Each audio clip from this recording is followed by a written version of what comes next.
Hi there. I've wanted to do this video for some time, and I guess the time is ripe now. And it's about the meaninglessness of the messiahship that we find in Islam. So the concept of the Messiah is very straightforward in Judaism and in Christianity. We have the same thing. But Islam came to turn everything on its head, and at the same time claims that it's the same. It's the same Messiah in Judaism and in Christianity. So let me break it down. In Judaism, the idea of the Messiah is a coming one that is going to deliver Israel. He's going to be so powerful. He's going to be a divine being. There is no Jew that doesn't understand this, that their Messiah that they're waiting for is a divine being that they call their Lord. And in the Old Testament, he made some appearances to different people that we call epiphany. He appeared to Joshua. He appeared to many of the Jewish prophets, and they recognized him to be the Messiah. David in spirit would speak about the Messiah, and he would call him his Lord. The Lord Jehovah said unto my Lord, sit at my right hand until I make your enemies your footstool. Moses knew that a Messiah was coming, and that was why he called him the prophet to come. So we can go on and on like that. The Jews understood that, their Messiah was not an ordinary person. He was coming. The Christians also understand the concept of the Messiah is a coming one. Back to Daniel chapter 7, we see the Ancient of Days. They brought somebody unto him looking like the Son of Man. The Ancient of Days had a throne. The Son of Man had a throne.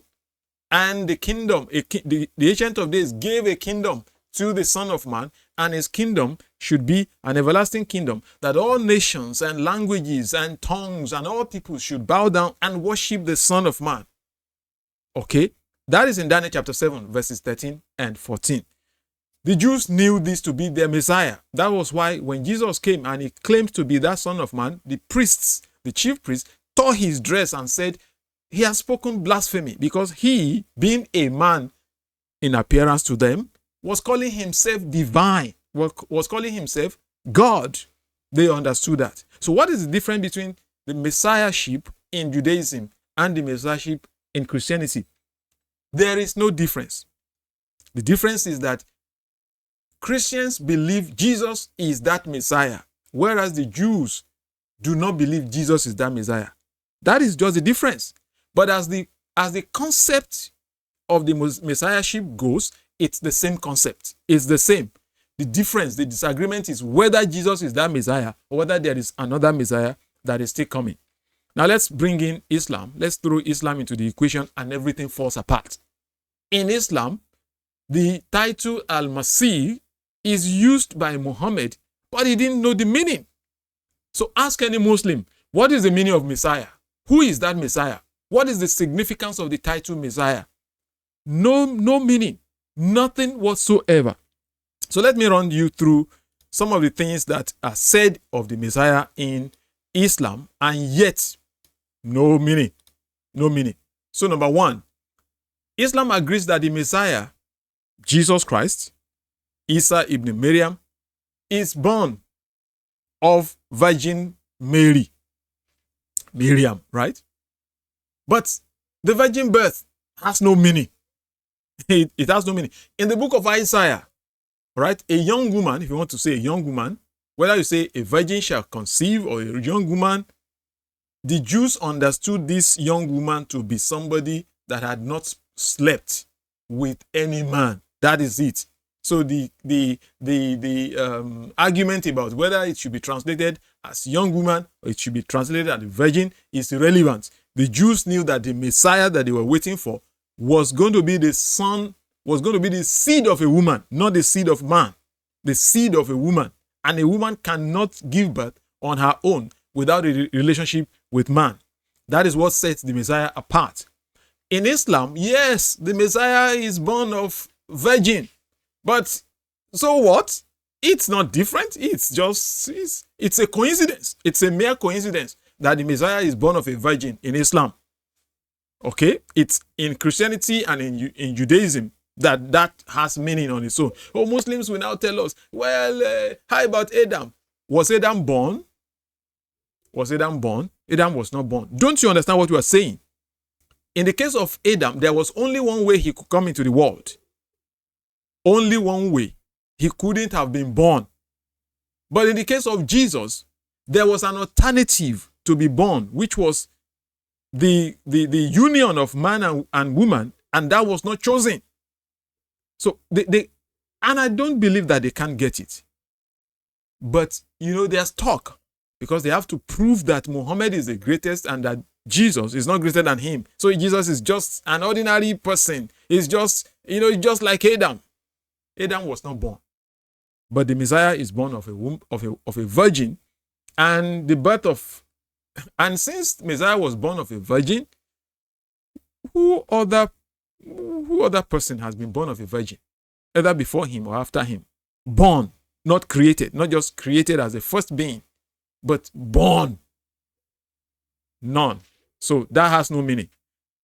Next, Muhammad said several times in hadiths, I've quoted such hadiths before. I'm not going to go over them again. If you are looking for such hadiths, I think it's in the Prophets of Islam, the episode on Isa.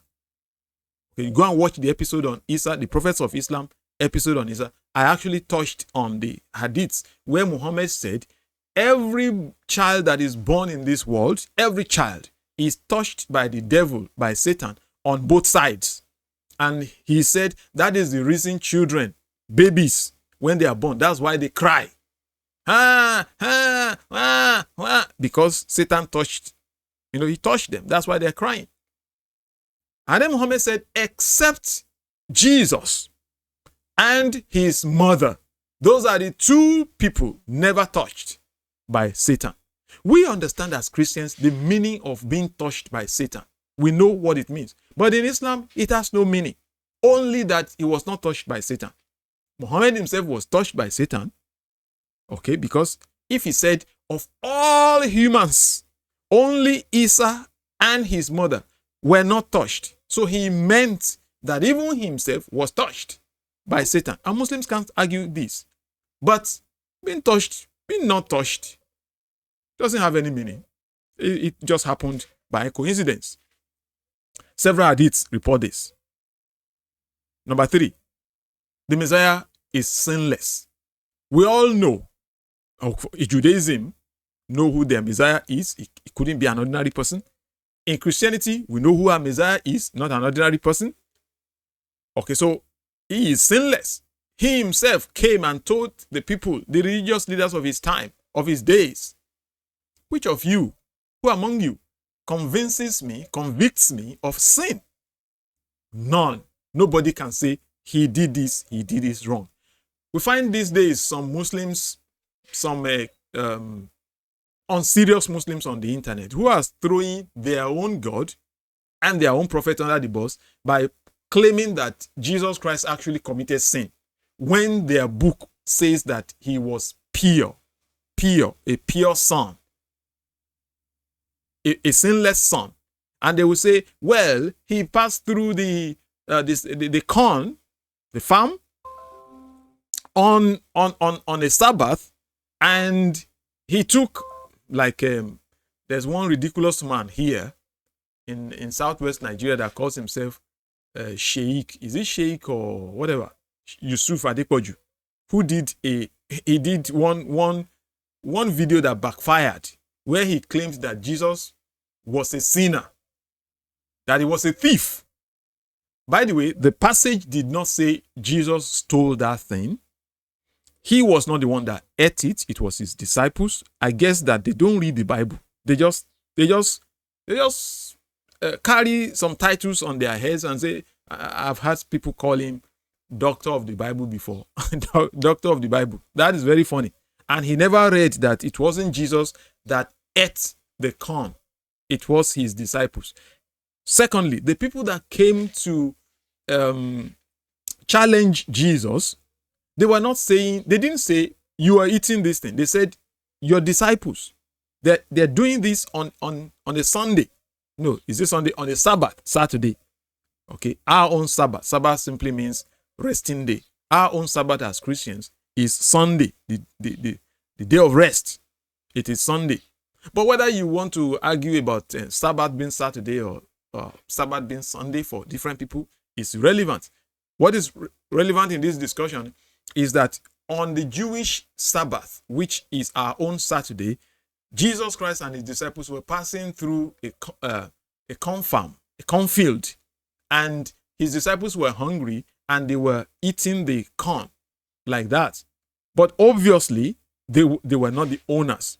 However, these Muslims don't realize the rules, the societal rules, that if anybody was hungry, in the Old Testament, it is written there that you can actually take whatever you will eat with your hand, only that you must not use sickle and you must not carry it away. You can eat there, eat to your fill there.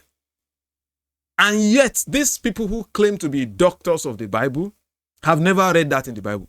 So when this man was now, when he was challenged and it was shown to him how ridiculous what he did was, and that what he did was refuting Muhammad, his prophet, and Allah, his God, he now said, no, I wasn't the one that said it. It was the Bible itself that claimed that Jesus told. How is it that lying is so convenient for you? How? Why is it that lying is not a problem to you at all? Why is it that your religion is a religion of lying? And you think that you will go and meet the Holy God with these loads of lies on your head? Anyway, there's no problem, because you've got Jews and Christians upon whom the loads of your sins will be put on the day of resurrection. So, sinless. Messiah is sinless in Judaism, in Christianity, and those things mean a lot to Judaism and to Christianity. But sinlessness does not mean anything to Islam, because committing sin is just normal. And so what is the big deal if somebody is not committing sin? Number 4, the word of Allah. The Messiah is called the word of Allah, and no other person is called the word of Allah. But this has no meaning. It has no significance. It's a meaningless Messiah that you have in Islam. They call him Messiah, Al-Masih, and he has all these characteristics, all these wonderful attributes which nobody else has. And at the same time, Muhammad is greater than him. He's greater than the Messiah. Even though Muhammad was not born of a virgin, Muhammad was touched at birth by Satan, Muhammad is not sinless. Muhammad is not the word of Allah. Yet, all these attributes don't mean anything. It's just meaningless messiahship. He's also called the Spirit of Allah. Ruh Allah is the Spirit of Allah.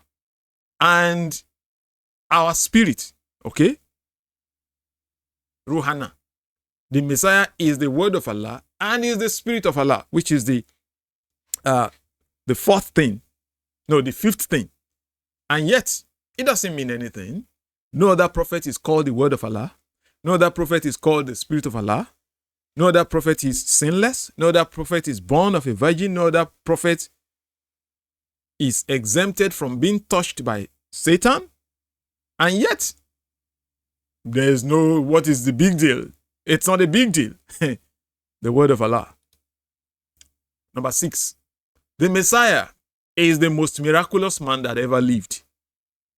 I can't begin to count the miracles which he did. And Muslims will get around this and say, he did all that by the leave of Allah. No problem. He did all that by the leave of Allah. But who else did that? Which other prophet did that? Or people are just unique for the fun of it. The Messiah is just unique for the fun of it. No reason, no meaning. Meaningless Messiah. Most miraculous, but at the same time, what is it? What's so special? It was by the leave of Allah. Number 7, of all the prophets that ever lived, Only one of them has anti-something, and that is the Messiah, Antichrist. There's no anti-Muhammad, there's no anti-Moses, there's no anti-Elijah, there's no anti-Joshua, there's no anti-Zechariah, there's no nothing. It's only this character, this Messiah, that is so important that somebody had to fake him. No other prophet is faked except the Messiah. I mean, I'm talking about Islam. No other prophet is faked. So the Al-Dajjal Al-Masih is just, what is so special in it? What is so special? There's no Al-Dajjal Al-Moses. There's no Al-Dajjal Al-Muhammad. There's no Al-Dajjal no Dajjal of anybody. It's just Dajjal of the Messiah. Why would there be a fake Messiah? Why would there be a fake Messiah if the concept of Messiahship is just an ordinary thing? Why would the devil be so interested in faking the Messiah? What's so special? Well, we understand that. We understand that in Christianity. But in Islam, no, it has no meaning. It's just, what's so special? Being faked? No problem. But no other prophet is faked. No other prophet. The devil is not interested in faking any other prophet apart from the Messiah. And yet, it has no meaning. It has no meaning. And lastly, the Messiah is coming back. Both in Christianity and in Islam, the Messiah is coming back. But it has significance in Christianity, yet no significance in Islam. In fact, it is worse than having no significance, because it actually has, the coming back of the Messiah has a significance. Ask me what the significance is. Well, the mission of the Messiah is to come and kill the pigs. Oh, wow. I think we should laugh about this. The Messiah will leave heaven, and all that he will come and do is to come and kill.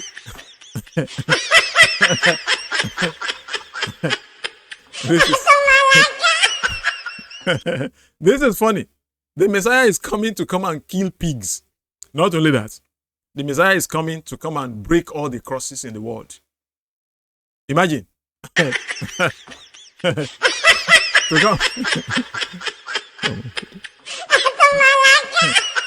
This is serious. This is serious. He's coming to break the cross.